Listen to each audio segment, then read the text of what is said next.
que é a implantação de células malignas no trato ou no caminho da agulha, né? E esse é um trabalho japonês que foi publicado no Digestive Endoscopy. É um trabalho extremamente interessante, foi publicado no ano passado. Além de tudo, é uma pesquisa nacional japonesa. E como todos sabem, né, o Japão realmente, sob o ponto de vista de trabalhos científicos, ele é extremamente sério, extremamente competente, e acho que vale a pena a gente ter essa noção, né? Porque com certeza os japoneses sempre tentam correlacionar causa e efeito em relação à biópsia e também à ecoendoscopia. Muito se fala, né, de que o grande perigo, principalmente é um subsídio usado muito pelos cirurgiões, de que pode haver, né, contaminação por células malignas da distância percorrida pela agulha. Então vamos ver o que é que esse grupo, né, essa pesquisa nacional japonesa vai nos mostrar. Então fica bem à vontade, Guilherme, para apresentar. Lembrando que depois, eu acho que o doutor Rodrigo Surjan vai também nos apresentar mais 15 minutos de uma aula, né, a respeito da terapia neoadjuvante para câncer de pâncreas. Então vamos lá, Guilherme, fica bem à vontade, pode apresentar o seu trabalho. Bom dia a todos. Dando continuidade ao nosso programa, a ecoendoscopia ela é uma ferramenta crucial para avaliação e aquisição tecidual nos tumores pancreáticos. Através dela, nós definimos conduta, né? Pode ser aplicada uma quimioterapia neoadjuvante, a partir de um diagnóstico histológico da lesão, e também nós podemos evitar a realização de cirurgias desnecessárias, muitas vezes para lesões benignas.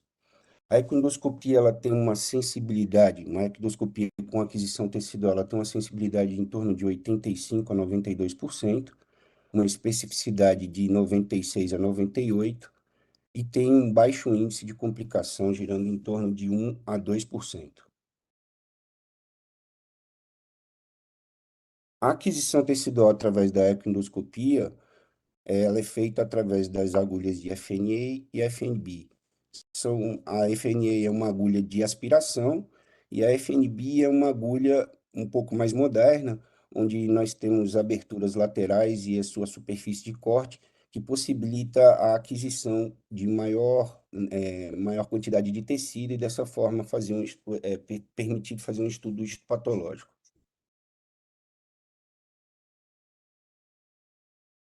Bom, recentemente, alguns relatos de casos e séries vêm documentando a implantação tumoral no trajeto da agulha de punção após os procedimentos de ecoendoscopia.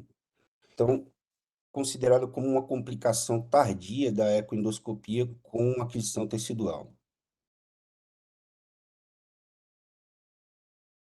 O mecanismo fisiopatológico ele ainda é desconhecido, mas existem algumas suposições e estudos anteriores sugerem que a hipótese fisiopatológica para o NTS é após a aquisição tecidual por ecoendoscopia.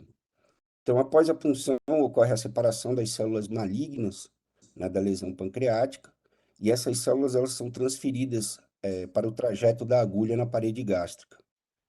Pequenos sangramentos microscópicos e alterações reativas do local facilitam a sobrevivência dessas células tumorais.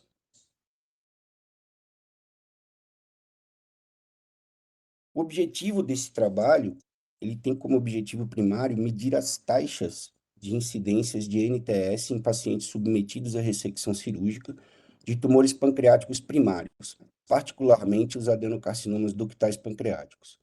E como objetivo secundário dessa pesquisa foi de avaliar as características e o prognóstico de pacientes com NTS.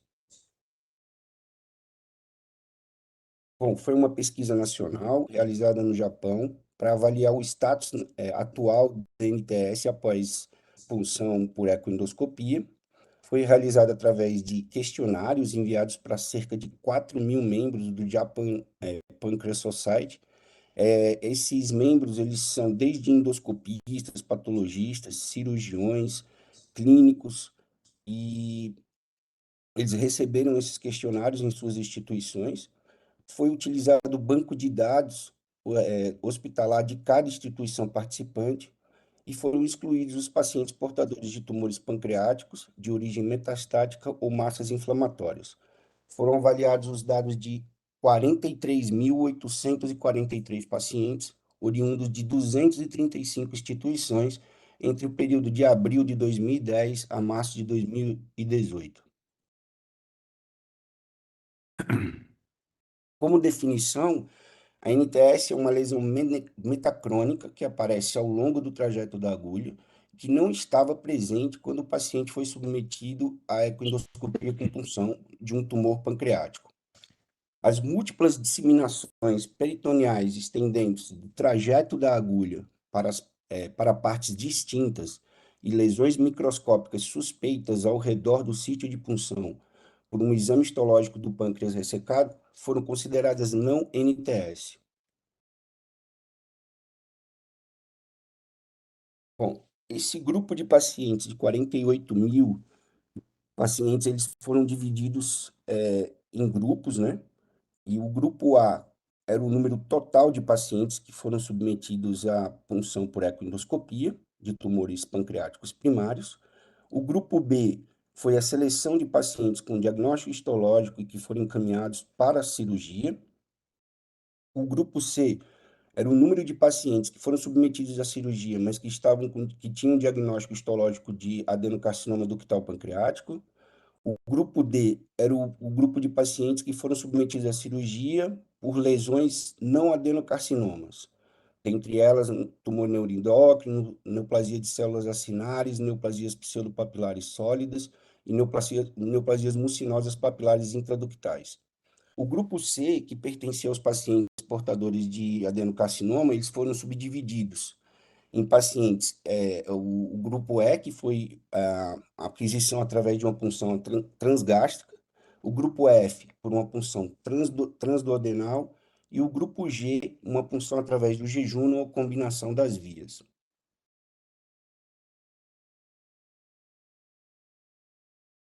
Todos os dados das instituições participantes, eles foram somados para calcular as taxas de incidências de NTS nos grupos B a F.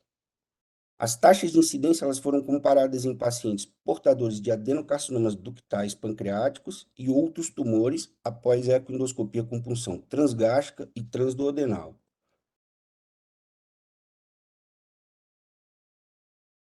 Nos questionários foram levantados os dados como idade, sexo, localização, diâmetro máximo da lesão, diagnóstico histológico, classificação TMN, tamanho e tipo de agulha e via de punção, além de número de punções, complicações precoces após a aquisição tecidual por ecoendoscopia, informações sobre o procedimento cirúrgico, tempo entre a ecoendoscopia e a detecção da NTS e a sobrevida geral dos pacientes.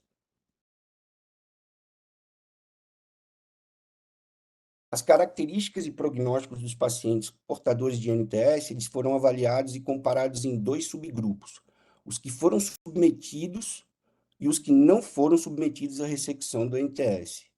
Os prognósticos também foram avaliados de acordo com o estágio do tumor, em estágios 1, 2, 3 e 4. Bom, como eu havia dito, esse algoritmo ele separa os grupos, né? Então, o grupo A, que era o grupo total com 43.843 pacientes, foram os que foram submetidos à punção por ecoendoscopia de uma lesão tumoral primária do pâncreas. O grupo B, com 12.109 pacientes, foram os que foram submetidos à cirurgia. O grupo C, com 9.300 pacientes, os portadores de adenocarcinoma ductal pancreático. O grupo D, com 2.809 pacientes, são os pacientes portadores de tumores não adenocarcinoma. O grupo E, os pacientes submetidos à punção transgástrica, com 4.435 pacientes, e o grupo F, com submetidos à punção transduodenal, com quase o mesmo quantitativo. E o grupo G, com um pequeno número, que é o grupo submetido a procedimentos mistos. Bom, o grupo B, com 12.109 pacientes, ele apresentou apresentou 40 pacientes portadores de NTS, dando uma incidência global de 0,33.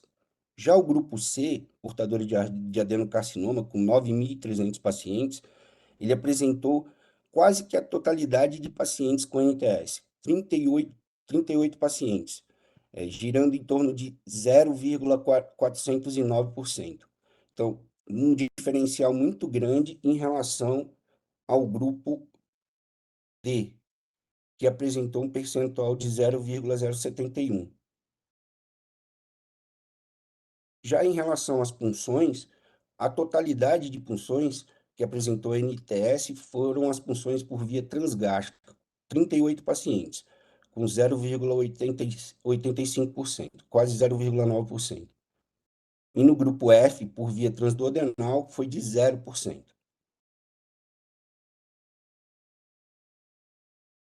Bom, nessa mesa, nós temos alguns dados em relação aos pacientes. Então, em relação à localização da lesão, a grande maioria das lesões, 36 lesões, foram localizadas no corpo, foram punções de corpo e de cauda de pâncreas. E apenas 2 lesões foram puncionadas na cabeça pancreática. Os estágios tumorais, os pacientes apresentavam estágio 1, 8 pacientes, 23 eram estágio 2, 3 eram estágio 6 eram estágio 3 e 1 estágio 4. A agulha utilizada foi uma FNA, né, em 29 pacientes e FNB em 9 pacientes. O calibre médio foi de 22 gauges. Em 25 pacientes foram utilizados a agulha com 22 gauges. Todas as lesões de NTS estavam localizadas na parede gástrica. E o diâmetro máximo médio dessas lesões foi de 30 milímetros, 3 centímetros. Bom, aqui nós temos algumas imagens, uma lesão localizada no corpo pancreático, né, uma ecoendoscopia com punção, e outra lesão na cauda, mostrando a infiltração tumoral na parede gástrica após a punção. Outras imagens.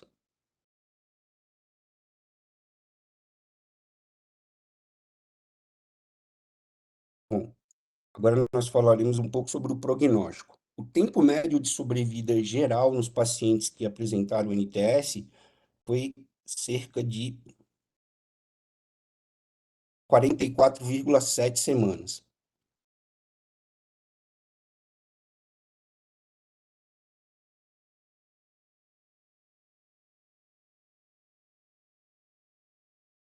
Travou aqui. Me desculpa aqui, professor, mas travou. Tranquilo, tranquilo. Certo. Então, o tempo de sobrevida global significativamente maior em pacientes submetidos à ressecção de NTS. Nós falaremos um pouco mais sobre isso lá na frente.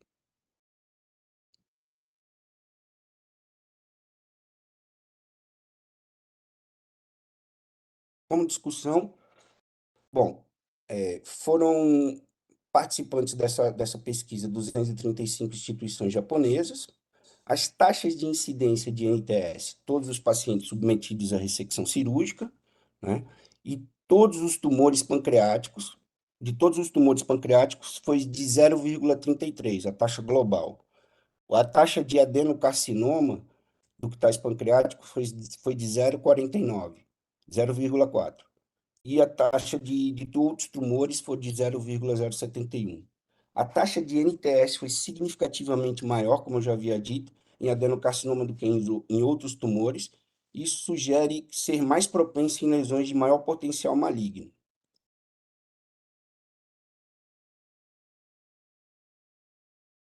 Eu trouxe esses 2 artigos mais recentes, um de 2019 e outro de 2022, né, que fez uma pesquisa também sobre as taxas de incidência de NTS após punção por ecoendoscopia em lesões de adenocarcinoma ductal pancreático. Então, eles encontraram um percentual girando em torno de 1 a 3,4%. A diferença desse estudo em relação ao estudo japonês é que o N desse estudo é muito pequeno, então, com 176 a 193 pacientes. Esse outro estudo, ele fala sobre as taxas de NTS após biópsias percutâneas, né, e comparando com as taxas de NTS após punções por ecoendoscopia. Então, nós temos ali uma taxa de punção por adenocarcinoma em torno de 0,4%, comparando com as taxas de punção por carcinoma hepatocelular, que gira em torno de 2,7%. Então, uma diferença bem grande.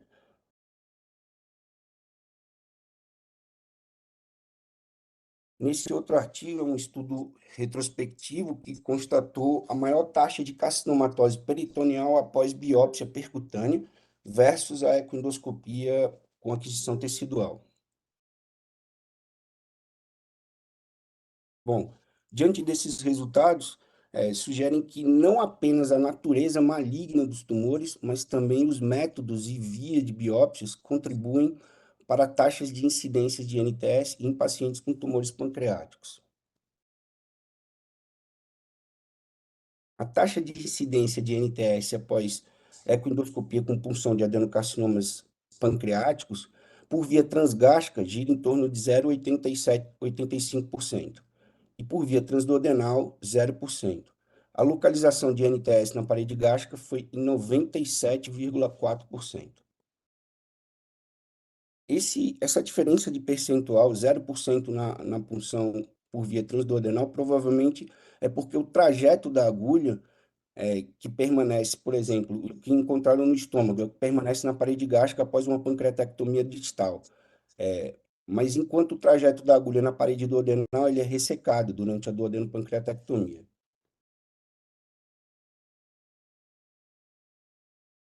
No presente estudo, foram encontrados NTS em pacientes com adenocarcinoma ductal pancreático, 36 com lesões de corpo e cauda, como já foi dito, e 2 pacientes com lesões na porção cefálica, submetidos a punções por via transgástrica.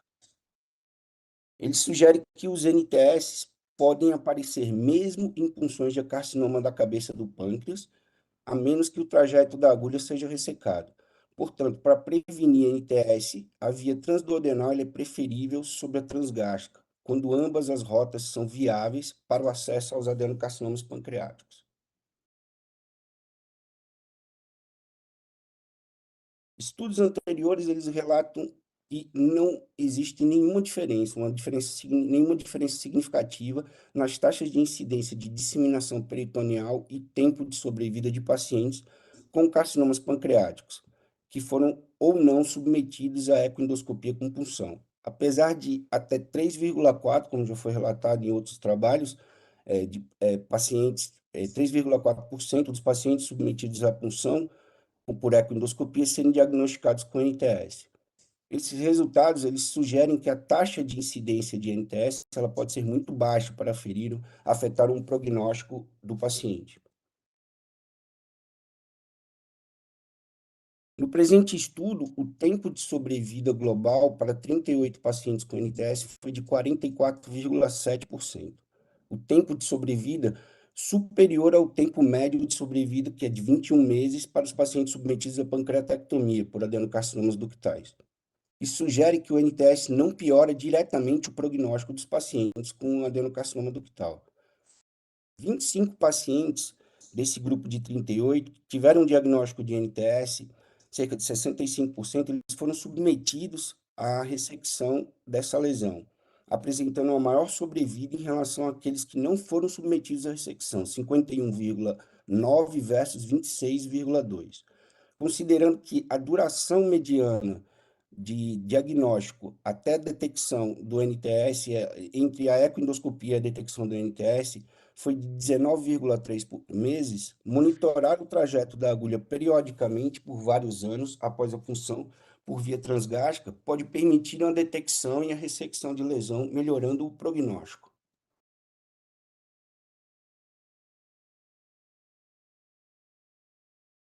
tempo médio de sobrevida de pacientes com NTS de estágio 1 para adenocarcinomas ductais pancreáticos foi de 56,9 meses. Ele foi inferior aos estágios 1A, de 120 meses,3, e 1B, no Japan Pancreas Cancer Registros. Pacientes devem ser monitorados cuidadosamente quanto ao aparecimento de NTS após uma punção por ecoendoscopia por via transgástrica.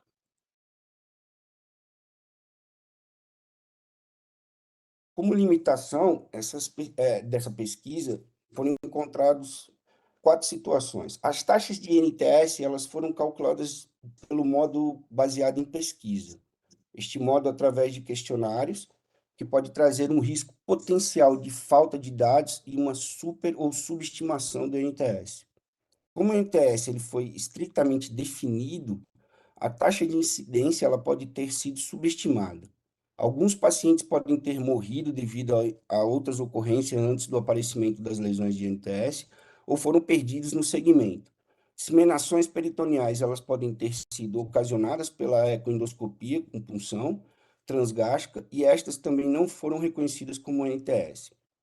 Outro fator limitante foram os dados coletados apenas em 235 instituições japonesas, as quais pertencem todos a membros da JPS. Isso pode ter introduzido um viés de seleção de pacientes. E a ausência de informações detalhadas dos pacientes sem NTS impediu também uma análise multivariada, avaliando fatores de risco independentes para a NTS. Bom, o tipo de agulha e número de passagens, a redução do número de passagens através do uso de agulhas FNB, ela pode proteger contra o risco de NTS. Porém, a FNB, com o seu design de orifícios laterais e superfícies cortantes, ela pode aumentar o risco de implantação tumoral. No entanto, foi difícil de comparar nesse trabalho os tipos de agulha e diferentes números de sessões para taxas de incidência de NTS. Como conclusão, a NTS ela foi encontrada em aproximadamente 0,9% dos pacientes submetidos à ecoendoscopia com punção transgástrica e 0% em pacientes submetidos à via transduodenal. Essa diferença pode ter ocorrido, como já foi dito, devido ao trajeto da agulha ser ressecado junto com o tumor pancreático. As lesões de NTS localizadas na parede gástrica, se detectadas precocemente, elas podem ser totalmente removidas por gastrectomia, resultando em melhor prognóstico do paciente. Pacientes submetidos à ecoendoscopia com punção transgástrica de carcinomas ductais pancreáticos ressecáveis devem ser cuidadosamente monitorados quanto ao aparecimento de NTS. Um estudo prospectivo, multicêntrico, avaliando características detalhadas e resultados de longo prazo em todos os pacientes submetidos à ecoendoscopia com punção, pode determinar taxas de incidências precisas e elucidar os métodos eficientes para prevenir o aparecimento dessas lesões. Obrigado. Obrigado, Guilherme, pela excelente apresentação. Eu acho que esse trabalho mostra muito bem, né, que existe esse risco. Esse risco é um risco que deve ser sempre lembrado por todos nós, né? Não se sabe muito bem qual é que é o mecanismo, entre aspas, fisiopatológico, mas existem suspeitas, como vocês viram nesse trabalho. Mas o que é mais importante é que a lesão categorizada que mais deixa implantes é, sem sombra de dúvida, o adenocarcinoma ductal do pâncreas, e também o local mais frequente é no estômago, e realmente isso é o que acontece. Eu, na minha experiência, a gente já funciona desde 1996, né? Então já faz muito tempo. Eu, na minha experiência, eu tenho até hoje catalogado um caso, né? Pena que o Rodrigo ainda não está aí, mas um caso que um paciente que tinha uma lesão no corpo do pâncreas, foi feita o diagnóstico através da punção com agulha fina. Nesse paciente em especial, nós fizemos 4 punções, né? Porque eram agulhas de 22 gauges. Você vê, tudo bate exatamente como nesse trabalho. E esse paciente foi submetido a uma cirurgia, foi submetido a uma pancreatectomia subtotal, E depois de 1 ano e meio, 2 anos, esse paciente desenvolveu uma lesão gástrica. E quando no comparativo anatomopatológico entre, não sei se esse caso também foi visto pelo Fila, e nesse comparativo entre a lesão encontrada no pâncreas e a lesão encontrada no estômago, havia uma certa diferença, né, da histologia. Mas nós consideramos como uma contaminação do trato, porque infelizmente, bem naquela região onde foi feita a ecoendoscopia com biópsia, que apareceu a lesão, uma lesão ulcerada, né, uma lesão realmente que chamava atenção para se tratar de uma lesão maligna.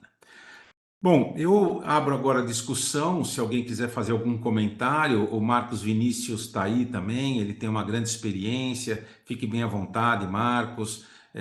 Eu queria ouvir a opinião também do Jorge Guedes, se na experiência dele ele já viu algum caso assim, que foi feito o diagnóstico. Acho que é interessante a gente mostrar. Tem o João Batista também. João Batista, bom dia, eu estou vendo aqui agora.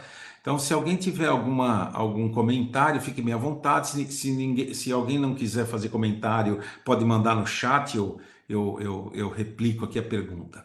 Então, por favor, fiquem bem à vontade para fazer qualquer tipo de comentário. Otávio, Raquel, por favor, gostaria de ouvi-los.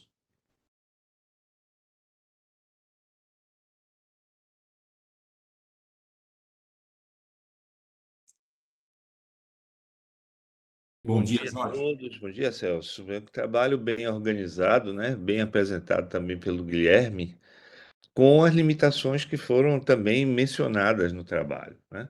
Na verdade, é muito difícil a gente dizer que uma lesão metastática ela é decorrente realmente de implante por agulha, né? Na época que se trabalhava com punção percutânea, na época que eu estava na França, então uma lesão na pele, né, quase que indubitável de que isso tenha realmente sido implantado no trajeto da agulha, mas uma lesão em uma víscera intraabdominal, né, na proximidade do pâncreas, torna isso muito difícil. E talvez o Filadelfo comente aí a questão da biologia da metástase, né? A biologia, ela não é simplesmente uma célula que é jogada lá, que passa e de repente se torna uma célula agressiva e começa a multiplicar. É necessário fatores de crescimento tumoral, é necessário um implante vascular. Então, um bocado de condições que seriam biologicamente importantes para que essa metástase acontecesse no trajeto. O trabalho traz algumas questões que são bem inerentes a um trabalho retrospectivo, né? Então, das questões é assim, as diferenças entre o estágio do tumor 1 e 2 e os estágios avançados, né? Porque, na verdade, a gente tem que partir qual a intenção dessa biópsia, né? Quer dizer, essa biópsia foi uma biópsia que determinou o diagnóstico e, posteriormente, o tratamento, ou uma biópsia confirmatória, né, que eu acho que hoje, em situações nas quais a gente tem claramente uma lesão grande, uma lesão estágio é, bem definida, como um adenocarcinoma ductal do ponto de vista radiológico, ela não vai passar por ecoendoscopia e punção, né? É diferente de uma lesão suspeita, de uma lesão inicial, e seria necessário a gente comparar esse prognóstico, sobretudo em termos de sobrevida, entre pacientes que tivessem essa intenção de punção por um diagnóstico, né, com consequente decisão de tratamento, com outros pacientes que não foram submetidos a essa intenção e não foram submetidos à biópsia, né? Pacientes que tinham lesão ou que foram diretamente para a cirurgia, inclusive para ver as taxas de insucesso cirúrgico. Insucesso chama aqui mortalidade, chama aqui complicações que se situam aí nas boas mãos em torno de 2 a 3%, né, para as pancreatectomias, 2 a 3% de complicações letais. Então, é difícil a gente não indicar a punção nos casos onde há dúvida diagnóstica, que é o mais importante. Ninguém vai ficar puncionando para confirmação diagnóstica quando há lesões de grande tamanho ou lesões claramente definidas radiologicamente como massas tumorais, né, e que podem se beneficiar da ressecção cirúrgica. Então, seriam esses os comentários que eu faria, mas de qualquer maneira, fica o alerta aí, né? Fica o alerta. Eu continuo assim na dúvida de qual o critério de definição de metástase secundária à semeadura. Como é estabelecido esse critério? Porque, como eu falei, se é uma coisa que aparece na pele depois de uma punção percutânea, é difícil que não seja. Mas uma metástase gástrica numa situação de contiguidade com uma lesão maligna, eu acho que é difícil. Talvez o que a gente também precisasse fazer seria comparar esse tipo de lesão lesão gástrica em pacientes não submetidos à punção. Quer dizer, se isso existe, qual a frequência, né, com que frequência essas metástases em parede gástrica acontecem em pacientes não submetidos a nenhum tipo de punção, para poder atribuir uma causalidade, né? Muito difícil fazer essa causalidade no estudo retrospectivo. É isso aí. Obrigado pelos comentários, Jorge. E lembrando também, né, Jorge, que realmente não dá para a gente prescindir da biópsia por agulha fina, né, nas lesões tumorais pancreáticas. Em primeiro lugar, porque não existe uma outra forma mais segura de fazer isso. E segundo, porque as taxas de eventos adversos que ocorrem após a realização da ultrassonografia com aquisição tecidual, por exemplo, ele é muito baixo. Se você perceber mesmo aqui na implantação de células tumorais, no trajeto da agulha, está em torno de 0,8%, ou seja, menor do que 1%, né? Bem como a pancreatite aguda, bem como a perfuração, bem como os quadros infecciosos, que são também complicações que estão relacionadas à punção. Então, devido a essa taxa de eventos adversos muito baixa, na casa de 0,5 até 0,8, não ultrapassando 1%, né? Não tem por que você deixar de fazer um procedimento como esse para fazer um diagnóstico seguro, né? E além de fazer um diagnóstico seguro, permitir uma avaliação muito melhor do prognóstico desses pacientes. Então, realmente, o que o Jorge falou é um ponto extremamente importante. Eu queria saber se alguém tem mais algum comentário a fazer, por favor, fique bem à vontade. Bom dia, Celso. Oi, Raquel. Bom dia, minha querida. Parabéns aí ao Guilherme, gostei muito da apresentação e me chamou a atenção esse trabalho. Você veja como os japoneses são organizados, né? Apesar de ter essas falhas descritas, mas eles conseguiram fazer um levantamento em diversos hospitais do país, num número extraordinário de pacientes. Então, parabéns pela coleta de dados desse trabalho.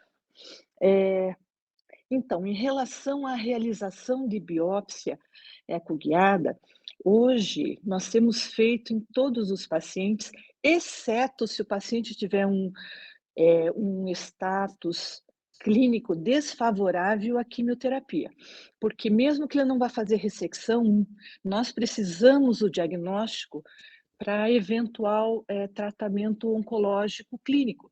Então, na quase totalidade, exceto nos pacientes que estão realmente com estadio muito avançado, que não vai ser feito nada, todos eles serão submetidos, porque precisa dessa análise, senão a gente não tem nem a possibilidade de fornecer tratamento quimioterápico para ele. Eu fiquei assim mais tranquila em ver que é aquilo que a gente imaginava, que é muito baixa essa possibilidade, que não parece afetar o prognóstico final desses pacientes. A minha questão, que eu não tinha uma ideia, era dessa necessidade de seguimento. Eu não me lembro de alguém ter pedido para fazer seguimento, então agora estou pensando se a gente não tem que ficar talvez mais proativo se é que isso vai fazer diferença, eu até quero perguntar para você, Celso, e se seria endoscopia digestiva o método que nós vamos fazer de rastreio para eventual aparecimento de lesão no estômago, que eu não tinha essa ideia bem formada, isso foi uma informação muito importante para mim desse trabalho. Ok, Celso? Não, esse é um ponto muito bem lembrado, Raquel. Esse é um ponto realmente muito importante, porque mostra que quando, exatamente em pacientes onde você tem uma lesão na cauda do pâncreas ou no corpo do pâncreas, foi submetida a biópsia e depois foi submetida ao procedimento operatório, realmente eles têm indicado, né, os japoneses têm indicado o complemento com o segmento endoscópico desses pacientes para tentar fazer o diagnóstico, né? Porque baseado, por exemplo, nesse trabalho, você pode perceber que a maior taxa de ocorrência é na parede gástrica, né? Você viu que praticamente não houve absolutamente nenhum caso na parede duodenal. Então, isso aí é Sim. realmente um ponto importante que esse trabalho chama atenção. Muito bem lembrado, Raquel, a respeito desse ponto, desse tópico que é importante. Espero ter respondido aí a sua pergunta. Perfeito, perfeito, sim.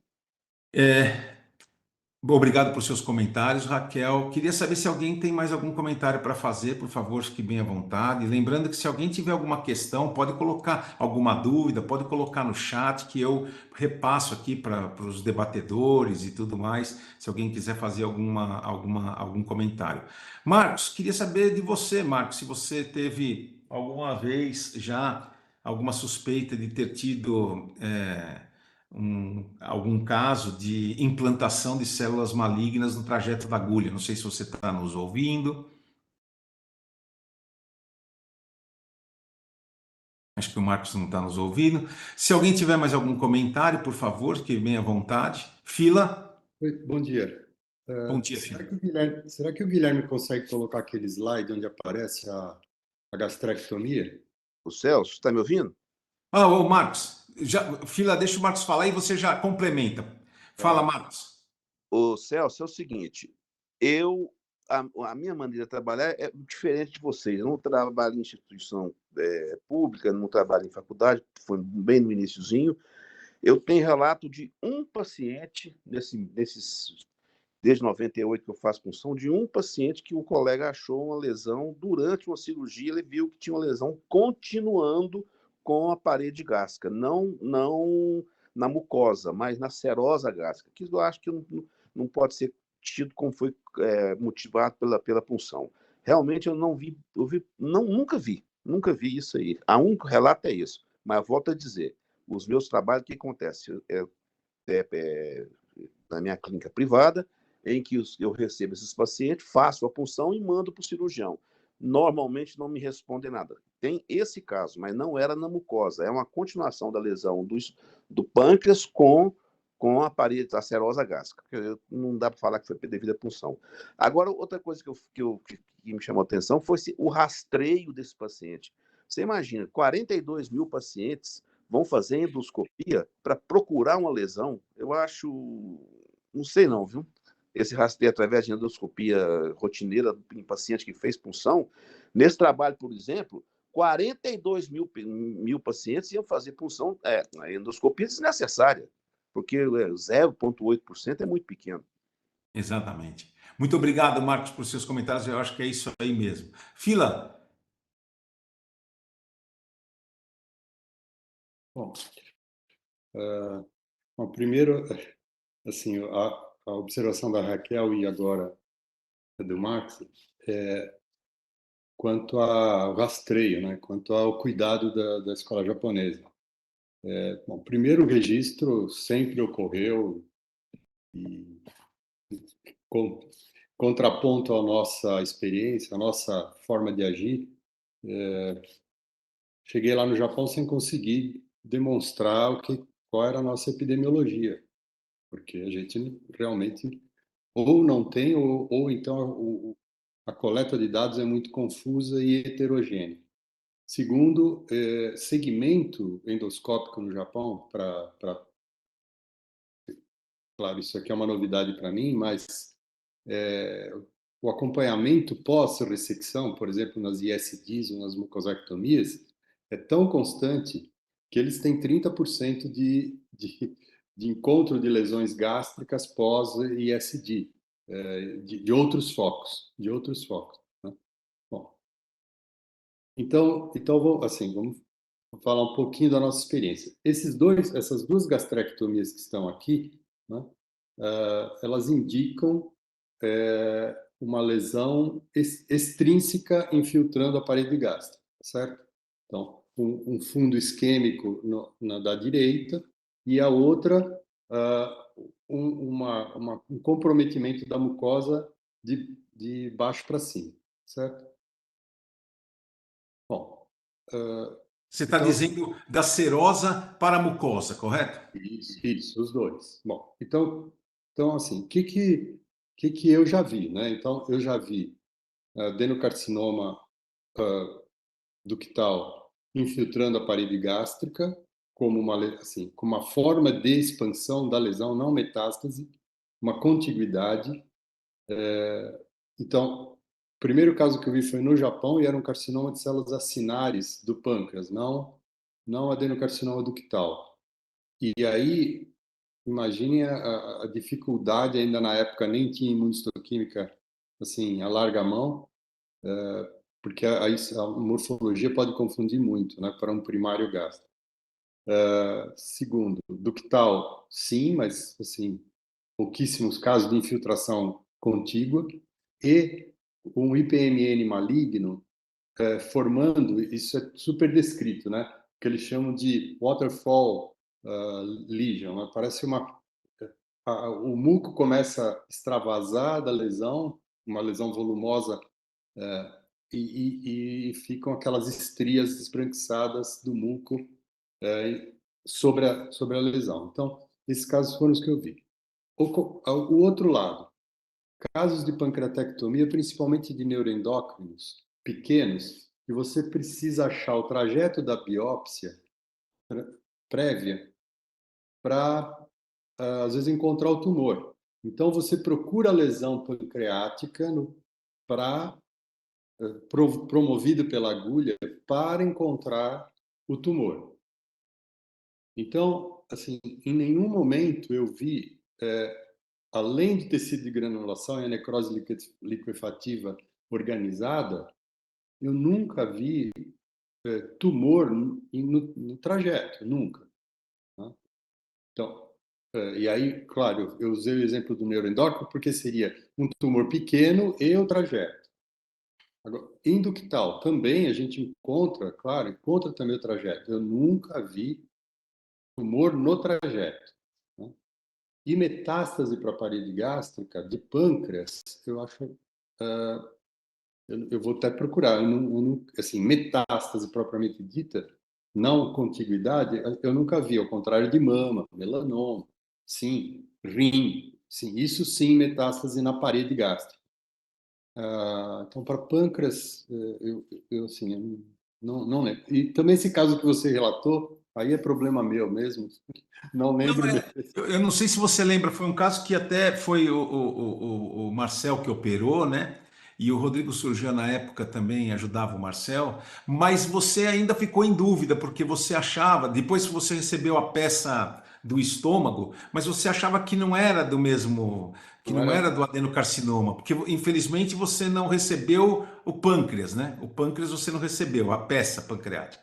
Você só tinha o resultado da biópsia, mas você mesmo achou que não era, que era diferente. Mas nós, assim, segundo os relatos, né, como estava no mesmo local, ficamos bem desconfiados que pudesse ser. Mas eu acho que aí cai naquilo que o Jorge Guedes acabou de relatar, né? Fica muito difícil se você não tiver uma histologia praticamente semelhante entre o tumor pancreático e a lesão ulcerada, por exemplo, como nesses casos que você encontra aí, da qual eu acho que essa foi uma limitação deste estudo, né? Porque eles não falam nisso, né? Eles não falam que tem que ter a mesma característica histológica, né? Pelo que eu percebi, né? Então, eu acho que fica muito difícil você dizer, porque a gente só imagina que está no trajeto, né? Como, por exemplo, você vê nessa tomografia à esquerda do caso, né? Tem uma área de punção e uma lesão como é que fala? Periférica ali, né? Inclusive, por exemplo, você vê, Fila, o João Batista, ele mandou aqui que recentemente ele leu um relato de uma metástase em linfonodo na grande curvatura, além de uma pequena massa mural após a ecoendoscopia com punção, e o segmento nesse caso foi feito com CA19-9 com ressonância magnética. E a metástase mural e o linfonodo foram removidos localmente sem gastrectomia, né? Então esse é um relato que ele mostrou que tem, e uma suspeita também, né? Fica muito difícil você comprovar mesmo. Não sei o que você pensa a respeito disso, mas eu acho que é a mesma coisa. Eu acho que é mais possível esse relato aí de metástase linfonodal e adesão do que outra coisa. Eu acho que o tempo para aparecer uma lesão tão grande quanto essa no estômago também deve ser, quer dizer, se você semeia para as células até você transfixar a parede gástrica, promover uma úlcera dessa dimensão ou uma lesão superficial ainda na mucosa, eu acho que o tempo, eu imagino que seja superior a 1 ano, né? Então, O tempo médio foi de 19 meses, professor. então, 19,3 meses. Entre a ecoendoscopia com punção e o diagnóstico da lesão. quer dizer, nós estamos falando de quase 2 anos, né, para Isso. chegar a esse tamanho aí, né? Então, Professor Filadelfo, tem um dado importante que eu não consegui resgatar o trabalho, mas foi um trabalho que citou um estudo histológico das lesões no duodeno, dos pacientes que foram submetidos a punções transduodenais. E nesse trabalho, eles detectaram células tumorais na camada muscular, sem contiguidade com o tumor e a serose sem estar acometida nem nada. E foram encontradas células microscópicas, pequenos implantes de adenocarcinoma, nesse trajeto da agulha na transduodenal. E eu acho assim que, pelo que o trabalho apresentou, ele enfatiza mesmo que pelo potencial de malignidade, né, das lesões tumorais, ela tem essa possibilidade de fazer. Então, até mesmo nas lesões que foram puncionadas pelo duodeno. Mas como esse trabalho não contabilizou não, não encontrou nenhum percentual no duodeno, porque todos os duodenos foram ressecados, né, na grande maioria. Então, não encontrou essas lesões, mas esse relato aí de um trabalho anterior é importante. Eu acho Perfeito. que, né? não, sim. Olha, eu acho que sem dúvida que a possibilidade existe, eu acho que sim. O Jorge Guedes já chamou a atenção da biologia, né? Quer dizer, precisa ter uma conjunção de fatores. Aquele órgão secundário precisa ter algum mecanismo molecular que permita o implante também. Não, senão nós teríamos sempre isso daí, né? Quer dizer, eu acho que é um evento raro, eu acho que sim, não vamos questionar a existência dele, mas eu acho que isso daí, ao meu ver, continua não sendo fator impeditivo. O benefício de você fazer um diagnóstico para posterior terapêutica, seja lá qual for, acho que supera de longe esse evento aí, né? Perfeito, Fila. Muito bem, muito obrigado pelos comentários. Eu acho que a gente, a priori, já esgotou esse assunto. É óbvio que é um assunto extremamente interessante, mas em relação ao trabalho, acho que realmente é um trabalho muito interessante, um trabalho com uma grande casuística, que nos remete a poder, com tranquilidade, como todos aqui concordam, continuar fazendo ecoendoscopia com biópsia, né? Com biópsia dessas lesões com tranquilidade, porque apesar dessas taxas em torno de 0,8, ou seja, inferiores a 1%, nos dão calma e tranquilidade para continuar biopsiando, quer estejam as lesões na cabeça do pâncreas, quer elas se encontrem no corpo do pâncreas. Bom, o Rodrigo Surjan está... Oi, Jorge. Duas perguntas bem rapidinho para vocês que são ecoendoscopistas. Primeiro, se Claro. vocês incluem esse risco no termo de consentimento livre e esclarecido que os pacientes assinam. E segundo, se muda a conduta em termos de número de passagens, qual é o número de passagens de agulha que vocês estão adotando, o número máximo que vocês se permitem fazer para obter a amostra considerando esse risco. Se isso muda ou não a conduta. Para os ecoendoscopistas, a pergunta aí. Olha, até o momento dessa sua pergunta, eu não tinha pensado em colocar isso no termo de consentimento livre e esclarecido. Entretanto, a partir de agora, depois dessa sua pergunta, que eu acho que foi muito bem formulada, eu acho que eu vou mudar o termo de consentimento livre e esclarecido, tá? E outro ponto fundamental é que realmente a gente não pode mudar isso, né? Ou seja, existe essa possibilidade, ela é pequena, mas o doente tem que estar sabendo. E a segunda questão que você fez, Jorge, foi sobre. Número de passagens de agulha, se isso muda ou não. Então, por exemplo, a gente sabe hoje, né, até estamos agora publicando, estamos terminando de publicar um trabalho, né, que a gente sabe que o número de agulhas, o número de punções, quando você usa a FNB, como por exemplo as agulhas que permitem aquisição tecidual, é muito menor do que quando você usa FNA. Então, você precisa de uma, duas agulhas, duas passagens, ao invés de 5, 4, 5, 6 passagens que a gente usava com as agulhas de 22 gauges. Então, provavelmente, né, como o trabalho já suspeita, né, como esse trabalho já suspeita, com certeza vai diminuir essa ocorrência de 0,8%. Alguém tem mais algum comentário? Se não tiver, nós vamos então agora mudar. O Dr. Rodrigo Surjan, ele já está presente na sala aí, provavelmente deve ter tido um procedimento operatório durante a madrugada, né? E ele vai, Rodrigo, se você quiser colocar sua tela, o Dr. Rodrigo vai apresentar para a gente, porque muito tem se discutido, né, Jorge, Raquel, a respeito da terapia neoadjuvante em todos os tumores de pâncreas. Existe uma discussão muito grande dos pequenos nódulos, se eles merecem ser puncionados ou não. Eu, pessoalmente, há muitos anos falo que realmente é importante a punção.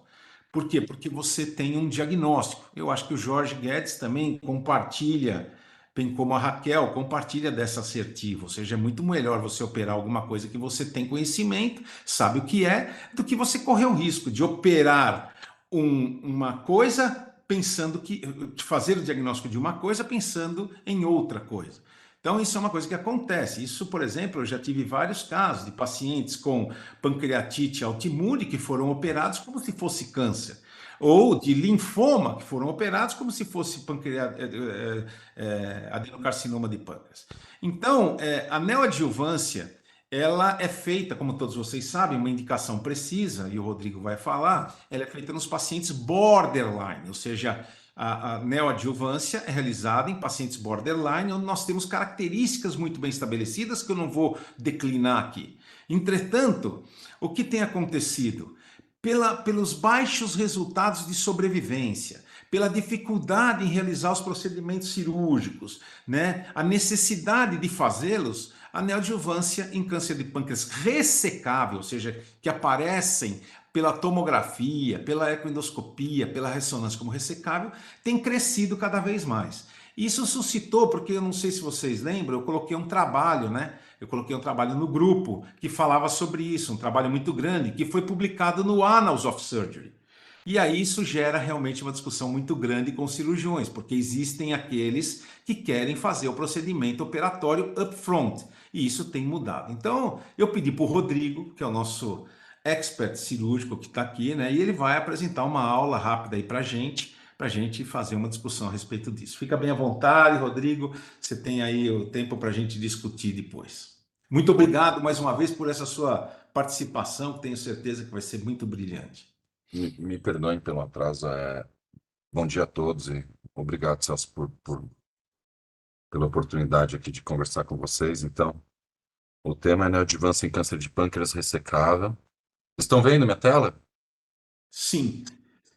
Tá. o artigo que foi em questão, que o Dr. Celso comentou, é esse artigo aqui, tá? Então, quimioterapia neoadjuvante versus cirurgia upfront para o câncer de pâncreas, o adenocarcinoma de pâncreas ressecável, e foi uma atualização de um estudo nacional nos Estados Unidos. Vou falar sobre o artigo em si. Então, hoje em dia eu tento já logo de cara tentar o máximo. Tem algumas coisas que eu acho que eu nunca dava muita bola sobre um artigo e que cada vez mais eu venho prestando atenção. Então, assim, primeiro as filiações dos participantes do artigo. Então, assim, o principal é é a Universidade do Colorado, mas também teve participantes da Universidade de Tóquio, Universidade de Umeå na Suécia e também de um hospital em Indiana. Os autores são desses 4 serviços. E aí tem a parte dos conflitos de interesse. Então, assim, é um estudo que teve bastante grants. Então, assim, grant do NIH, grant de agências governamentais, alguns grants da, da indústria, 3 indústrias dos Estados Unidos, e inclusive os outros integrantes conseguiram grants nos seus países de origem. Então, assim, tem grants que vieram, financiamento que vieram de sociedades médicas na Suécia. Então, assim, isso para mim indica que realmente é o pessoal que tem influência, tem contatos, e que foi um artigo que movimentou bastante gente. Nos Estados Unidos eles têm muito isso também, né? Então, assim, você vê todos os autores. Eu tive umas raras oportunidades de fazer artigos com americanos, e eu mesmo já consegui um grant por uma pesquisa que vai sair agora do sistema de defesa do exército americano para um artigo. Se eles têm um grant que foi aprovado. Então, assim, eles têm um financiamento forte para desenvolvimento de pesquisa, que é muito diferente, às vezes, no nosso país, né? Na introdução, 36% dos pacientes upfront acabam nunca recebendo quimioterapia. Isso é um racional para a gente fazer neoadjuvância. Porque existe um conceito que, independente de quanto, isso não está no artigo, independente de quando ela for feita, existe uma carga mínima de quimioterapia que deve ser feita para o adenocarcinoma de pâncreas. Então, pode ser antes, pode ser depois da cirurgia, pode ser antes e depois, mas a gente acredita que essa carga de quimioterapia total tem que tentar ser recebida. Dos pacientes que operam primeiro, 1/3 deles nunca vão receber essa carga total de quimioterapia. Outra justificativa para fazer a neoadjuvância é que o principal drive de mortalidade dos pacientes com adenocarcinoma de pâncreas são micrometástases, não o tumor principal. Então, assim, fazer quimioterapia antes da cirurgia pode controlar do ponto de vista sistêmico. Outra justificativa seria o dropout, quer dizer, boa parte dos pacientes que vão para a neoadjuvância acabam nunca sendo operados, e, de certa forma, isso faria uma seleção daqueles pacientes que teriam um comportamento biológico pior e uma provável evolução pior. Então, poupar aqueles pacientes de um tratamento mais invasivo, que seria teoricamente fútil. Mas exatamente esse fator também pode ser um viés de muitos estudos. Quer dizer, na hora que você tem dropout, tira esses pacientes da casuística, isso daí pode estar, de alguma forma, induzindo a seleção estatística inadequada dos pacientes. Em relação aos métodos, eles usaram o Database Nacional de Câncer dos Estados Unidos, o que representa 70% de todos os cânceres nos Estados Unidos. Eles são colocados, eles são considerados nesse database. Foram selecionados apenas pacientes com T1 e T2 que foram submetidos a procedimento cirúrgico, pela dificuldade de definição, inclusive, de ressecabilidade. E isso, claro que logo desde o começo induz um dropout bias e um viés para análises estatísticas. A estatística foi feita com Kaplan-Meier log-rank, feito Cox proporcional uni multivariável, que não incluía radioterapia. Nos Estados Unidos eles fazem bastante radioterapia porque ela acaba sendo relacionada com a quimioterapia, e eles falam que como a eficácia é incerta, eles não precisariam considerar isso. Uma coisa que é muito criticada, e foi muito criticada num artigo que fez bastante repercussão na literatura esse Mortal Time Bias. Então, eles criaram landmarks de tempo para evitar esse tipo de viés, tá? Na neoadjuvância. Aqueles que foram 6 meses. Os que morreram antes não foram considerados, e eles utilizaram esse parâmetro de 6 meses porque eles justificam que foi o que foi utilizado em alguns outros trabalhos. Eles utilizaram o Propensity Score Match para evitar vieses de seleção, e as comparações foram feitas com pi quadrado e o Fisher Test. E é uma casuística impressionante, né? Então, assim, 5.216 pacientes com 4.000 casos que foram para cirurgia upfront, dos quais 3.600 acabaram entrando para casuística porque eles limitaram as mortalidades de 90 dias. Também fazendo esse landmark aí, foram 828 com multidrogas, quer dizer, foi neoadjuvância com múltiplos agentes, e 222 com agente único. E nos resultados, a neoadjuvância foi mais comum nos pacientes do sexo masculino, jovens, que tinham T2N1, com CA19-9 elevado, e pacientes de instituições acadêmicas. E aí fica já esse questionamento se não foram selecionados os pacientes em termos de biologia do tumor, né? Então, assim, muitas vezes os pacientes são encaminhados hoje em dia para neoadjuvância naqueles casos que você tem algum comportamento pré-definido. Então, alguns preferem, algumas vezes, ir para cirurgia upfront, outros para fazer neoadjuvância, porque o tumor poderia ser mais agressivo. Então, isso já faz um certo viés, tá? E a quimioterapia neoadjuvante de agente único, ela foi mais comum para pacientes idosos. Então, no final das contas, a sobrevida geral média, sobrevida overall survivor médio, foi maior na neoadjuvância com múltiplos agentes do que na cirurgia upfront e naquela que foi feita com agente único. A sobrevida média foi maior na quimioterapia por múltiplo, com vários agentes, mesmo do que aqueles que tiveram a cirurgia upfront, mais a quimioterapia adjuvante, aqueles que chegaram a fazer quimioadjuvante. Esses resultados se expandiram para todas as formas de compensação estatística, e o que foi visto também, aqueles pacientes que foram para neoadjuvância acabaram tendo, na cirurgia, um menor TIN durante a cirurgia, maior porcentagem de margens livres e menor tempo de internação pós-operatória. Isso foi mantido também para todos os agentes. A quimioterapia adjuvante foi feita, então, para 76% dos pacientes que foram submetidos à cirurgia upfront, é mais do que na média da literatura, do que se falava antes na literatura. Foi feita também para 40% daqueles que receberam neoadjuvância com agente único e para 44% dos pacientes que receberam quimioterapia com vários agentes. Vamos lá. E aí um pouquinho dos comentários deles mesmos, da análise da própria análise estatística. Então, provavelmente foram selecionados pacientes com pior comportamento biológico para cirurgia upfront. Aí o que não está no artigo, tá? Você vê um nítido achatamento da curva em direção aos 60 meses de qualificação dos resultados por volta de 60 meses. Existe também o efeito da neoadjuvância em não completar a carga total de quimioterapia. Menos pacientes que fizeram neoadjuvância fizeram a quimioterapia adjuvante depois. Existem provavelmente muitos outros vieses nesse trabalho que eles não comentaram, tá? Como técnica cirúrgica, como protocolos institucionais. Você vê que ele chega a citar lá no meio que pacientes de instituições acadêmicas tendiam a ter mais neoadjuvância do que outros serviços. Foram excluídos todos os dropouts, isso é um viés de seleção, sem dúvida. E uma coisa que eu queria deixar um comentário é que, assim, fazer análise de análise estatística é complexo, é muito complexo, exige muita expertise, e que isso geralmente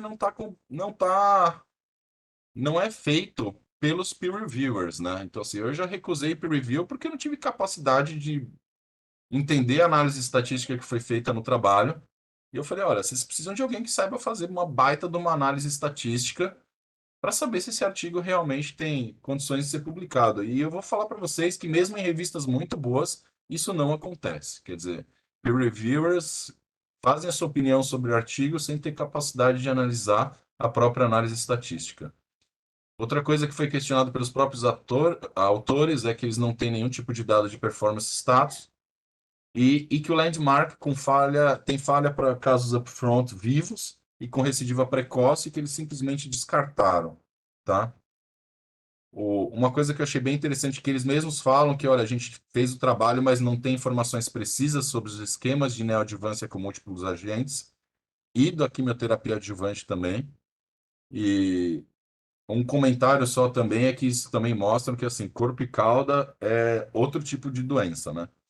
É o comportamento biológico e a agressividade é muito diferente do, do que a gente vê no tumor de cabeça de pâncreas e que para corpo e cauda a neoadjuvância não teve nenhum efeito. Então, assim, são duas coisas completamente diferentes você falar de resultado e de sobrevida e sobrevida livre de doença para adenocarcinoma de cabeça de pâncreas para adenocarcinoma de corpo e cauda de pâncreas. A conclusão que eles mesmos expõem é que provavelmente todos os fatores limitantes do trabalho acabam favorecendo a utilização da quimioterapia neoadjuvante em relação à cirurgia upfront. Esse comentário está no próprio artigo, tá? E, por exemplo, eles comentam qual que é a indicação dos protocolos da NCCN, é que você faça a neoadjuvância em pacientes de alto risco pelas características de imagem, CA19-9, primários grandes, linfonodos aumentados, e o que não é muito congruente com os protocolos das instituições envolvidas nesse trabalho. E a conclusão do trabalho é que a quimioterapia neoadjuvante para adenocarcinoma de pâncreas ressecável é uma tendência atual e eles sugerem que seja feita essa conduta. Agora eu queria tentar mostrar para vocês, o que eu dei uma olhadinha, que foi uma baita de uma coincidência, Ardengue, mas uma das coisas que fez um baita de um rebuliço, talvez o maior rebuliço no trato gastrointestinal da ASCO desse ano, que faz pouquíssimo tempo que acabou, foi exatamente esse tema, tá? Então foi exatamente esse trabalho apresentado na ASCO, Pancreatic Cancer e FOLFIRINOX, a nova era e novas questões, tá? E publicada recentemente a fase mais avançada do trial. Esse foi o desenho do trial entre cirurgia e biópsia guiada, né, FOLFIRINOX 4 ciclos neoadjuvante e depois a cirurgia e completar. Então, assim, reparem que aqui a gente está falando de 12 ciclos de M-FOLFIRINOX e aqui a gente está falando de 4 ciclos de FOLFIRINOX mais 8, quer dizer, sempre completando carga total de quimio. Não vou me prolongar muito nisso, mas, assim, um desenho de trabalho com 140 pacientes, com 63 upfront, 77 neoadjuvante, e esse daqui foi o resultado deles. Uma sobrevida de 38,5 com upfront em 44 anos e 25 meses na neoadjuvância. Esse foi o gráfico deles, essa foi a curva, só colocando um pouco maior. E as conclusões deles é que a neoadjuvância com FOLFIRINOX não melhorou a sobrevida comparada com a cirurgia upfront. Que apesar dela ter segurança e ser segura, né? E talvez melhorar um pouquinho a taxa de ressecabilidade, eles acharam que não houve aumento de sobrevida, tá? E isso a gente já está falando aqui de FOLFIRINOX, tá? Que é mais de um agente, é a melhor que tem, é mais eficiente e a mais tóxica também, tá? Então, assim, já está incluindo o esquema de quimioterapia neoadjuvante que a gente chamaria de gold standard, aí, ao invés de gemcitabina com paclitaxel, tá? E aí eu fui prolongar um pouquinho só para dar uma olhada, ó, o que que a literatura mundial está fazendo. Então, assim, esse é um artigo de 2022 da Nature, né? Aqui é Scientific Reports, é Nature Scientific Report, do Einstein. E é um trabalho bacana, parece um trabalho bem feito, não vi a fundo, tá bom? Dei uma olhada, assim, tipo... mas é um estudo que já foi para vários congressos, inclusive a ASCO desse ano, e que aqui eles favorecem a realização de cirurgia upfront, esse foi o resultado deles. Aí a gente tem um trabalho da Holanda, grande trabalho da Holanda, bacana também, que aí já sugere, já favorece a realização de neoadjuvância. Aqui temos outro trabalho razoavelmente recente de 2017, do Memorial, da Cleveland Clinic, Pittsburgh, Nebraska, dizendo inconclusivo também, mas aqui uma análise de 5.520 pacientes, da mesma database, deve ser. Eles ficam um pouquinho em cima do muro, assim, mas talvez tenda um pouquinho mais para a neoadjuvância. Aí tem uma universidade da Coreia, um trabalho publicado no Gut and Liver, que favorece a neoadjuvância. Outro trabalho recente, de 2020, japonês também. A conclusão deles é que ainda não dá para se ter nenhuma conclusão, mas eles também tendem a favor da neoadjuvância. E eu acho que o que a gente pode considerar agora no momento é que não existe uma resposta perfeita para isso. É uma certeza que não existe um trabalho único, robusto o suficiente para dar a exata resposta com maior segurança, que seja um trabalho randomizado sem vieses, com uma boa análise estatística, com os grupos corretos, sem interferências, e que ainda sobra para a gente a questão de se a neoadjuvância para pâncreas é uma tendência ou no momento só uma moda mesmo. Muito obrigado, Rodrigo, por sua fantástica avaliação, né? Acho que nos premiou bastante, né? Eu quero voltar a dizer que esse é um tema muito atual no câncer de pâncreas. E se vocês prestarem bem atenção, esse tema é um tema que está nitidamente e intimamente relacionado ao nosso procedimento, que é o procedimento da punção biópsia aspirativa.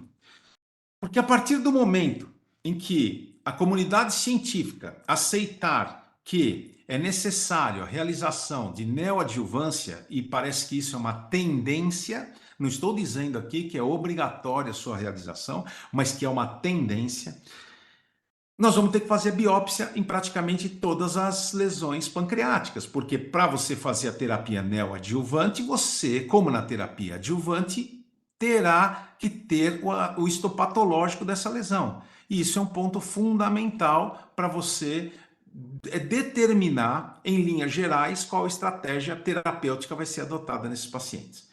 Então, eu acho que realmente a tendência cada vez é maior, porque a gente sabe que o câncer de pâncreas é uma doença sistêmica, é uma doença que quando já se identifica a lesão, quer seja ela T1, a gente sabe que a chance de cura não é grande, desde que o diagnóstico seja de câncer, de adenocarcinoma ductal de pâncreas, né? Ou seja, quando você consegue fazer esse diagnóstico, então a pergunta que se faz é, por que não fazer já nesses pacientes, como foi proposto, né? Na ASCO, que o Rodrigo mostrou muito bem, né? Sobre você fazer 4 ciclos de terapia neoadjuvante antes, né? Mas sempre, não sei se vocês viram lá no slide que o Rodrigo mostrou, com biópsia antecipada dessas lesões, e depois fazer os outros ciclos. Quando eu coloquei esse trabalho, né, coloquei esse trabalho em vários grupos cirúrgicos da qual eu participo, da cirurgia de Ribeirão Preto, e nós temos lá um colega que está na Clínica Maio, e ele foi categórico em dizer que na Clínica Maio não se opera mais pâncreas sem biópsia. Todos os pacientes são praticamente submetidos à terapia neoadjuvante. Por quê? Porque realmente a doença do pâncreas é uma doença sistêmica. Então agora eu queria abrir a discussão, Rodrigo, para o pessoal aqui que está aqui, para o Jorge Guedes, para a Raquel, né, para saber qual é a opinião deles em relação a isso. Se alguém também tiver algum interesse de fazer algum comentário, fique bem à vontade, e depois vamos também ouvir o Filadélfio em relação a isso. Você quer falar, Rodrigo? Por favor, fique à vontade. Só um comentário bem rápido, Arden, sobre isso. A Clínica Maio nunca operou um câncer de pâncreas, mesmo antes da neoadjuvância para caso ressecável. Eles não operam pâncreas sem biópsia, né? Exatamente. Sempre, sempre. Eu não queria falar isso, mas para mim é mais confortável ouvir isso de um cirurgião. Não existe, não existe. Eles biopsiam sempre. São casos relativamente raros, mas todo mundo que trabalha com pâncreas já viu cirurgia grande em caso que não era câncer, que poderia ser tratado com corticoide, né? Eles não Exatamente. operam lesão focal de pâncreas sem biópsia. Exatamente. Jorge, quer fazer algum comentário? Eu gostaria de ouvi-lo em relação a isso. Eu acho que as evidências ainda são fracas, né? Mas a gente fica muito tentado a propor a neoadjuvância. O que eu gostaria de perguntar a vocês é aqueles casos onde a neoadjuvância ela muda a operabilidade, porque isso os cirurgiões têm falado muito em congressos, etc.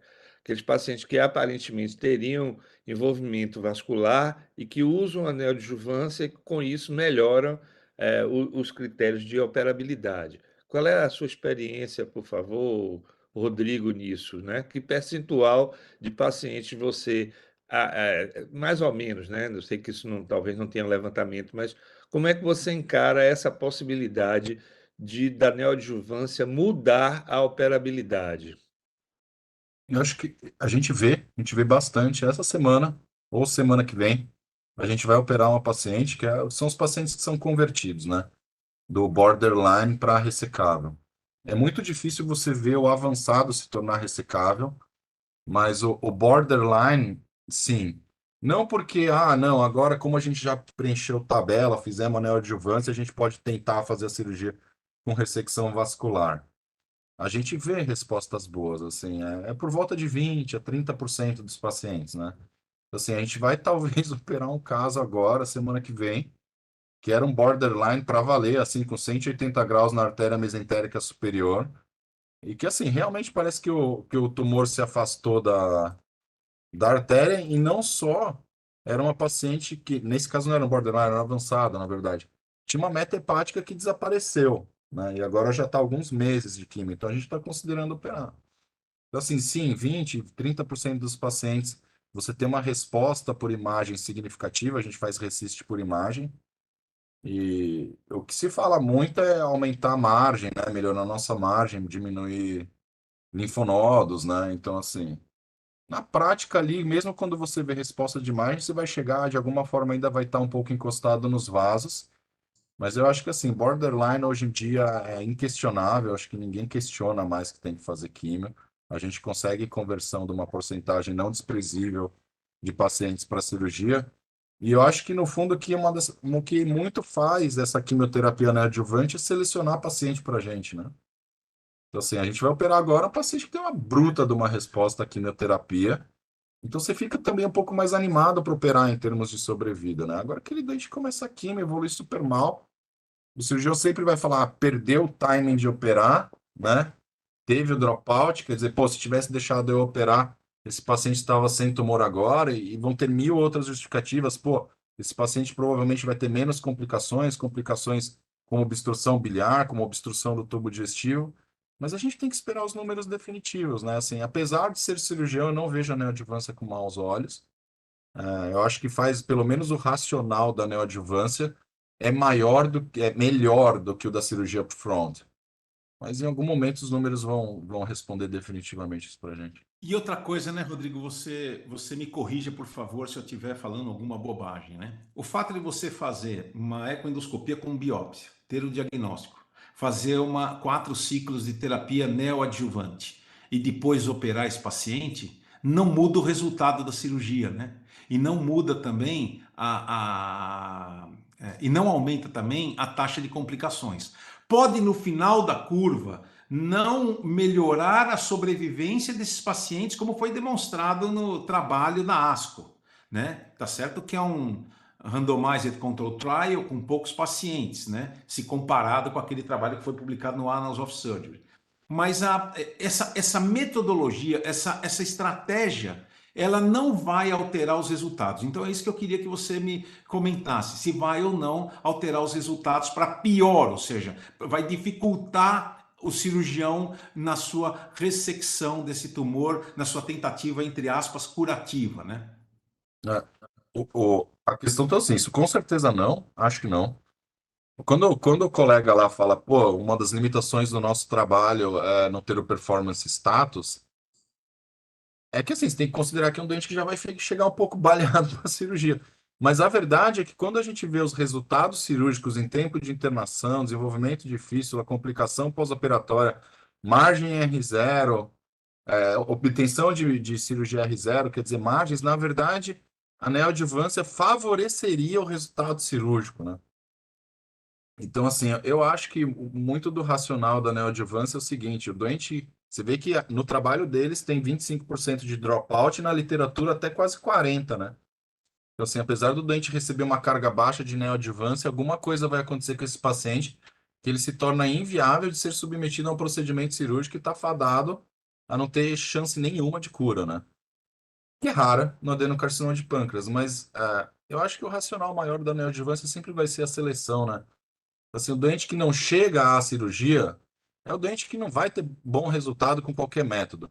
E o que chega, a princípio, não atrapalha nada a nossa cirurgia. Às vezes até torna um pouco mais fácil, então, tudo bem. Eu também concordo com isso. Alguém tem mais algum comentário? Por favor, Raquel, gostaria de ouvir seus comentários. Então, Celso, na nossa população aqui, que o oncologista está sempre junto, todos os pacientes com suspeita de neoplasia vai ser biopsiado com o objetivo de fazer uma neoadjuvância, exceto, como eu falei, o paciente que não tem status algum nem para fazer neoadjuvância, que existe alguns pacientes que têm outras comorbidades ou está numa situação que não vai ser feito absolutamente nada, mas exceto esse grupo, todos os pacientes passam pela biópsia e pela neoadjuvância. E colocando até que eu estou pensando agora no assunto de implante de células pós a punção biópsia, essa neoadjuvância, como foi citado, que pode ajudar naquelas metástases, micrometástases, eu imagino que também possa atuar até nessa possibilidade de implante aí pós-biópsia. Mas essa é a nossa conduta, e o que a gente observa todos fazerem aqui na região, e também a preparação desse paciente para neoadjuvância, muitas vezes com colocação de prótese biliar para retirá-lo de uma icterícia que impossibilita essa quimioterapia. Perfeito, Raquel, muito obrigado. Alguém tem mais algum comentário, por favor? Fique bem à vontade. Fila, você quer fazer algum comentário a respeito dessa discussão que a gente está fazendo? Fica bem à vontade. Eu acho que vocês cobriram bem. O que eu acho que são duas coisas importantes, sim, que a biópsia eu acho que se impõe, eu acho que está cada vez mais claro, né? Segundo, eu acho que tem, primeiro, o timing, quanto tempo vocês obtêm resposta da biópsia para tomar uma conduta, né? Porque eu acho que isso, com as dimensões do país, os tempos estão sendo cada vez maiores, né? Os sistemas de patologia estão sobrecarregados, então o timing é uma coisa. Segundo, é a classificação precisa da lesão, né? Então, eu estou falando isso porque eu recebo muita revisão dizendo assim, adenocarcinoma ponto, ou carcinoma ponto. Então, quer dizer, se você solta um laudo telegráfico impreciso, até o doente chegar no oncologista, o oncologista pedir ou revisão ou complemento pela imunistoquímica para ver se tem alguma linha terapêutica, então cai no saco de gatos, né? Ó, então o diagnóstico passa a ser CA e o oncologista faz um tratamento adjuvante ou neoadjuvante genérico, talvez também, né? Olha, eu não vou para uma terapêutica dirigida para aquele tipo de tumor, né? Então, imagina-se que a maior parte seja ductal, mas se o doente tiver um carcinoma de células acinárias, o tratamento é outro, a resposta é outra, não é? Perfeito. Perfeito, Fila. Se Exatamente isso. ou se originado de uma doença, de uma neoplasia mucinosa prévia também. Perfeito. Algum comentário a mais? Jorge, fique à vontade, por favor. Jorge levantou a O mãozinha. comentário do Filadélfia aí realmente é extremamente importante num país como o nosso, né, onde a ecoendoscopia ainda não é uma realidade na maioria dos estados, na maioria dos serviços, né, e a patologia voltada para a biópsia com agulhas finas e ecoendoscopia também demora muito quando feita, né? Então, infelizmente, nós vivemos a realidade de pacientes que vão para a cirurgia sem sequer comprovação tumoral, né? usando a cirurgia, inclusive para fazer o diagnóstico e a comprovação tumoral. Essa é a triste realidade, né? Mas a gente precisa pensar em como a gente vai pegar esse método que chega tão atrasado no Brasil e transformá-lo num método acessível à nossa população, né? É isso, infelizmente. E hoje, né, Jorge, tomando por base aquilo que você acabou de dizer, que o filho acabou de dizer, nós também temos que preparar muito melhor os patologistas, né? Porque não é infrequente a gente fazer uma biópsia e não vir o resultado, né? Então, esse é um ponto muito importante, né? E ainda fica se discutindo muito a citologia nesse tipo de diagnóstico, né? Da qual a gente discute bastante aqui, né? Que é muito melhor você realmente tentar fazer uma microhistologia do que perder material esfregando em lâminas, né? Ou lamínulas, né? Colocando lamínulas sobre para fazer o diagnóstico dessas lesões. E a gente tem discutido cada vez mais. Então, é uma série de coisas que a gente tem que ir melhorando, né, para a gente tentar fazer realmente o diagnóstico dessas lesões. Mas a gente está indo vagarosamente. Eu acho que, inclusive, essa mesma reunião aqui nos ajuda muito, né, a formar mentes de como a gente deve se conduzir nesses casos. Eu acho que isso é uma coisa que é uma contribuição muito pequena, muito ínfima, mas que a gente tem que sempre tentar fazer para a gente conseguir melhorar o desempenho diagnóstico e dar um suporte melhor aos nossos pacientes. Eu Não queria. é íntima, não, viu, Celso? Ela é extremamente importante. Isso forma opinião e nós somos formadores de opinião também. E temos a Exato. obrigação de, como formadores de opinião, atuar em todos os fóruns que a gente participa para fazer essa promoção. Então, eu acho que é por aí mesmo. Gosto do seu otimismo, compartilho dele também. Não, e eu sugiro a todos vocês que têm porque o que se discute aqui é muito importante. Você vê que nós temos aqui um cirurgião, nós temos aqui um patologista, nós temos aqui clínicos que realmente estão engajados, né, nas doenças do pâncreas.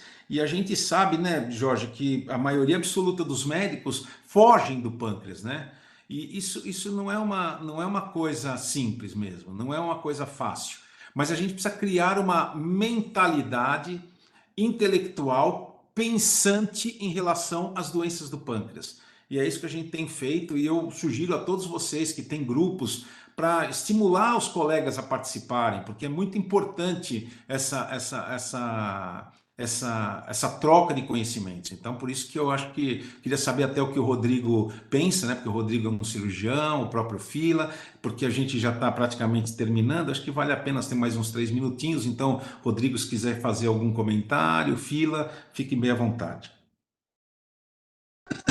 É só reforçar que para mim é muito bacana estar na reunião e que realmente o que a gente vê aqui, o que a gente vê de nível de discussão, e você vê, né, que as condutas são geralmente razoavelmente homogêneas, né, um pensamento meio que em comum, é muito diferente do que a gente vê na prática, e é o que eu acho que o Dr. Jorge falou, é assim, é nosso compromisso em tentar espalhar esse tipo de trabalho, de condutas, né, e mais do que isso, da seriedade do trabalho, né? Então, assim, sim, é muito comum a gente não ter resultado, as biópsias não têm resultado, as ecos não têm resultado, as cirurgias são feitas no momento muitas vezes inadequado, o cirurgião às vezes nem sabe direito o que está operando, então, assim, acho que vocês montaram um grupo muito bacana, um grupo de excelência, e eu só tenho a agradecer o que aprendo com vocês aí todas as semanas. Nós montamos, né, Rodrigo? Porque você faz parte inconteste desse grupo já há algum tempo, né? Isso é importante, isso é bem importante. Fila. Bom, assim, é ressaltar a importância do trabalho multidisciplinar, né? Para valer, não colcha de retalhos, né? Os grupos estarem integrados e procurarem falar a mesma língua e interação, né? Eu liberar um laudo, você outro, aquele outro, e mandar um monte de papel para o Jorge Guedes recolher aquele papel e aquele monte de papel sem integração nenhuma, isso daí só não é eficaz, né? Então, assim, o conceito de trabalho multidisciplinar, esse sim, acho que tem que ser cada vez mais divulgado. A busca por isso tem que ser incessante, né? Eu acho que nós estamos tendo grandes dificuldades com isso atualmente, né? As equipes estão cada vez mais dispersas, mas como é que é? Tem que manter o desejo de melhora, né? Bom. Com certeza, Fila. Bom, gente, mais uma vez eu quero agradecer a presença de todos, né? Nós nos vemos na próxima terça-feira e também quero desejar a todos uma boa semana e também um bom final de semana. A gente se vê na próxima terça-feira, dia 27, aqui nesse mesmo horário. Um abraço a todos, muito obrigado pela participação. Mais uma vez, muito obrigado, Rodrigo. Mais uma vez, muito obrigado para todos os participantes aí da mesa. Bom dia, gente. Bom dia. Bom dia. Bom dia, bom dia. Bom dia, tchau.